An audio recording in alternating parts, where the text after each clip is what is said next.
Hey, what's up, guys? So in this video I want to go and talk to you guys about letting go of fear. I want to talk to you all about how to some of the easy things that we can do to prevent from feeling fear, or to at least not to go ahead and create more of it. And the area that I really want to focus on is what we are imprinting into our mind through what we are watching, through the movies, through the shows, through the type of news. What are we actually ingesting into us? Imprinting is basically when we put our attention to something, and whatever that thing that we are putting our attention to, that gets imprinted into our mind and into our body. And what determines how much imprinting happens is by how much we are feeling, how much emotions we have during the time that we have our attention on something. So this is why when we watch a movie, if we really enjoy that movie because it moved us in some way, whatever content was in that movie would be imprinted more inside of you. Versus if you're watching a movie and you're really not paying attention, you're really not feeling whatever is happening, there's much less imprinting. And so when we watch these movies and we watch these shows and we watch something and it gets imprinted, that means we see these images. We hear the things that are being said much more afterwards. It's something that kind of stays with us. And so make sure that you realize, like, what is it that you're actually looking? Nothing is just for fun. We might think that we're watching it just for fun, just for entertainment, but it is being imprinted to our mind, and whatever comes into our mind is what we project out. We project it out in our choices and our emotions. We project it out in what we say. We project it out even in the way we judge everything. If you watch a movie and the movie has a lot of violence, that's something that's just, damn, man, that's just too much violence going on.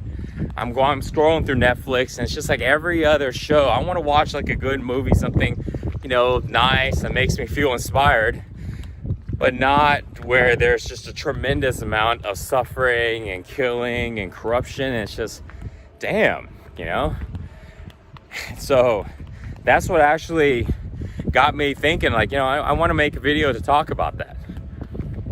If somebody doesn't want to have fear, they shouldn't ingest content with a tremendous amount of fear, because we're only going to go ahead and project more of it out.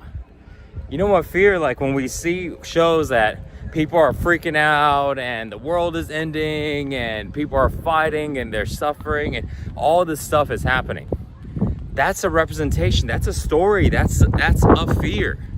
And then we get all of that in, we start to see everyday life in comparison to the same way. This may not be a very conscious thing that is happening, but on a subconscious level it's happening. And what that means basically is that we are doing it, but we aren't connecting the dots to why we're doing it. We're not connecting the dots to how often it's actually happening. It just becomes a way of seeing things. And when we start to give examples, we start to speak about something, when we react, we are also reacting based on all the stuff that we have ingested into our brain, and all this type of feeling, emotions that we have taken on. And a big part of that is from movies, is from shows, is from media, is from all the stuff. So next time when you're watching something, pick something that you want to actually have more of. Pick something that you want to express. If you don't want to be a violent person, then stop watching violent shit. If you want to be a loving person, then watch something that produces an emotion of love. If you want to be a person who has courage and you don't want to be fearful, then don't watch a show where the character is always fearful. And fearful is in two different ways. It's fearful is not just like a person who's running. Fearful is also somebody who's in fear, who's having to go ahead and kill everything. That's also fear. When people are attacking and people are being violent, that's not from being non-fearful. No, it's not. People react in two ways when they're in fear. So just remember that, and get outside a little more. Just go for a walk. A lot of times, just go for a walk, get some sun, listen to some music while you're doing it, but just get outside. I recommend just getting outside a little bit every single day. It's such a great way to at least go ahead and move around, and still kind of follow the whole social distancing and all that, so. All right, guys. So next time you turn on that TV, be careful what you're watching, all right? See you.